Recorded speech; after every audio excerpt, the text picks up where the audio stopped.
Assalamualaikum and hi everyone. So my name is Mohamad bin Basri. My metric number is 301924. And me and my group members will be presenting about death penalty and the perspective of Shariah for our beloved lecturer, Associate Professor Dr. Alias bin Azhar. So without further ado, the definition of Shariah law. Shariah itself coming from the word straight path, which means according to Imam Al-Qurtubi in his Tafsir Al-Qurtubi mentioned that Shariah, the meanings of Sharia is teaching of religions, which is the contextual meaning here is Islamic legal rulings that derive directly from the Quran and the Sunnah.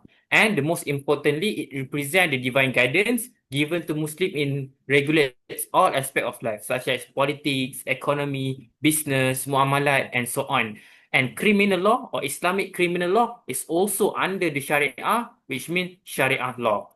So, next is the relevancy and objective of Sharia. As mentioned in the Quran, in the Surah Jathiyah, verse number 18, Allah Subhanahu wa Ta'ala mentioned that He provides us a clear high road in religious matter. So, this verse is related to the Sharia itself that we as a Muslim must follow. And also, the objective of Sharia, as discussed by Imam Ash-Shatibi, he mentioned that there are 5 objectives of Sharia, and one of it is to protect life, which means it's related to the Islamic criminal law to protect life. And also, the next part is Sharia and fiqh is different, but have similarity because Sharia is something that immutable. You cannot be different. You need to accept it. However, fiqh is something that open to be different, and as stated in the Hadith Bani Qurayza, where our Prophet allowed the companion to be different in understanding his instruction. And lastly, Sharia and Hudud. Hudud is something that is recognized directly from the Quran and Sunnah. For example, like the punishment of for the punishment of qisas. However, there are something that is uncertain, like drugs, for example, alcohol, something that is not exist during the Prophet time. This fall under ta'zir, the ruler to decide what kind of punishment is the best for this kind of criminal. And lastly, implementation of death in current times. As we all know, Saudi Arabia implement hudud according to their own procedure. For example, someone who kill other people, they need to go according to their procedure. For example, they will got like opportunity to be forgive.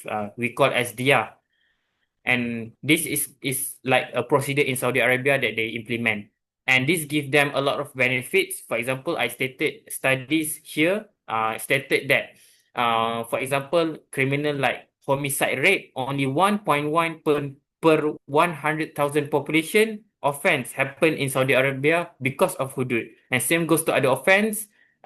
It prevent a lot of offense by them implementing hudud. So that's a bit about implementation of that penalty in current times. Next, I will pass to Hilman. Okay, thank you. Okay, my name is Muhammad Aisar by Hafiz Kamal, and my matrix number is 298152. So, as the second presenter, I will explain the sources of Sharia law and the categories of the crimes in Sharia. Sharia law is not created randomly. It is derived from 4 main sources and divided into primary and secondary sources. The primary sources are the Quran and the Sunnah, while the secondary sources are ijma, which is scholarly consensus, and qiyas, which is analogical reasoning. So these sources work together to ensure that Islamic law remains faithful to divine guidance while still being flexible enough to address new issues that arise over time. So next slide, please.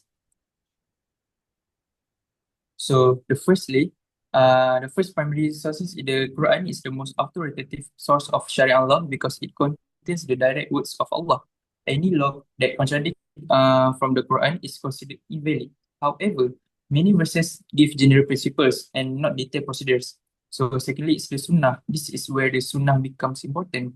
The Sunnah refers to the sayings, actions, and approval of Prophet Muhammad, and it explains how Quranic principles are applied in real life, such as prayer, contracts, and moral conduct. So when issues are not clearly mentioned in the Quran or Sunnah, scholars rely on the ijma, which is the consensus of the Muslim jurists, and qiyas, which is applies in the logical analogy based on existing rulings. Together, these sources allow Sharia law to remain consistent yet relevant to changing the social conditions. So next slide. So next, we are moving to the Islamic criminal law. Sharia classifies crimes into the three main categories, which is hudud, qisas, and ta'zir. Firstly, hudud. Hudud crimes are offenses with fixed punishment prescribed by Allah, such as theft or adultery, because the punishments are severe. The evidentiary standards are very strict, which is makes their application rare.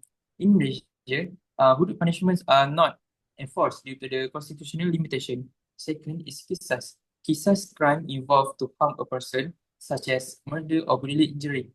The victim or their family may choose retaliation, compassion, which is dia, or forgiveness, showing that in Islam is balanced with mercy. These offences also fall under civil courts in Malaysia. And finally is ta'zir.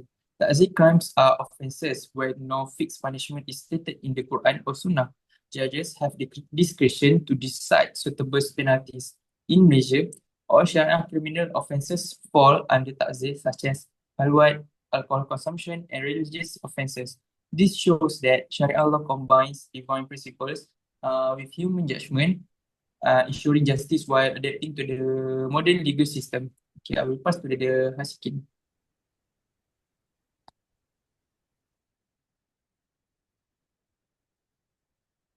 Sorry, I think you did not open the mic. Okay, thank you.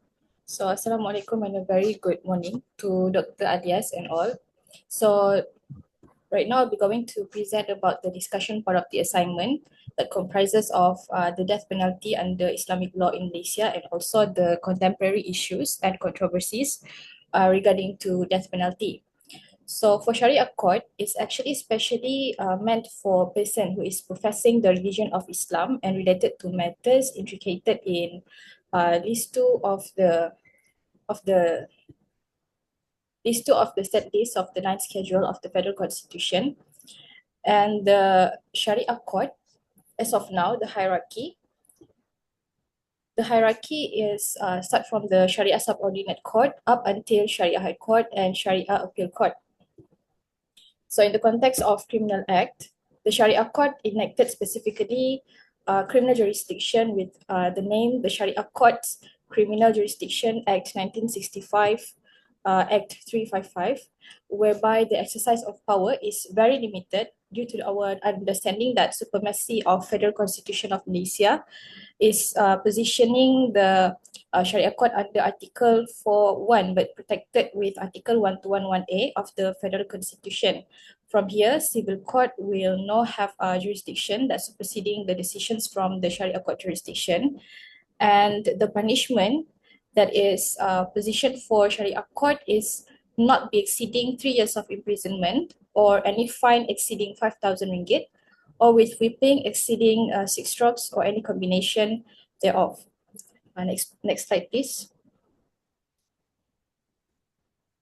So as for the contemporary issues and controversies regarding to death penalty, throughout our investigation in conducting our research, we found out there are substantial amount of controversies pertaining to the execution of death penalty as part of the capital punishment in Malaysia, in which there are rise of advocates' voices that spark related to mandatory punishment of crimes, which comprises of trafficking prohibited drugs under Section 39B, DDA 1952, murder in Section 302 Malaysian Penal Code, and the last one is discharge of firearm with intent to kill or harm under Section 3, Firearms Increased Penalties Act 1971. These advocate voices are coming from the Bar Malaysia Council, Suhakam, and also the Amnesty International. And then there is the urgency to restudy the abolition of death penalty by Dato' Azalina, in which she proposed to have no more lifelong imprisonment as alternative to mandatory death penalty in corresponding to the call from the United Nations in Universal Declaration of Human Rights. Next slide.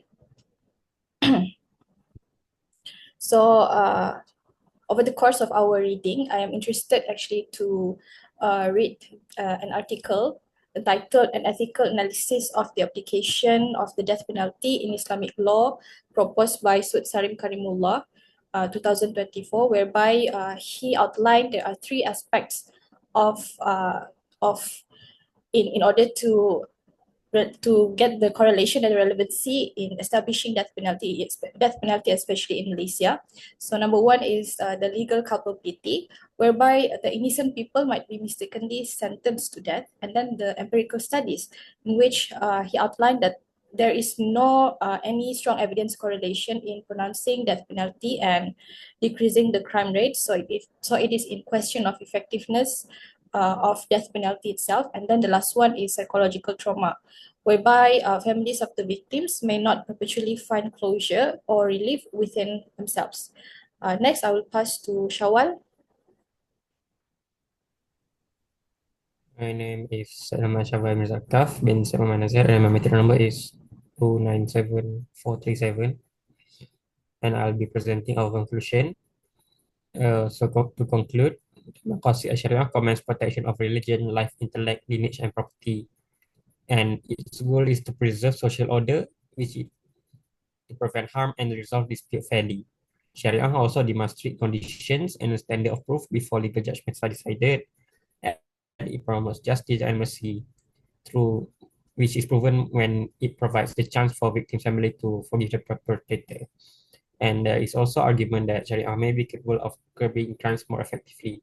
However, as mentioned before, Sharia is legally bound by the supremacy of Federal Constitution by Article 41, which limits how much power it can exercise. And there's also the Hudud implementation, especially the death penalty, which by the international community standard may seem inhuman, outdated, and harsh. And of people being falsely charged and being sentenced to death, and the death penalty may not be effective in deterring crime as by empirical studies, and that the death of the perpetrator may not grant closure or relief to the victim of the murder's family. And next slide.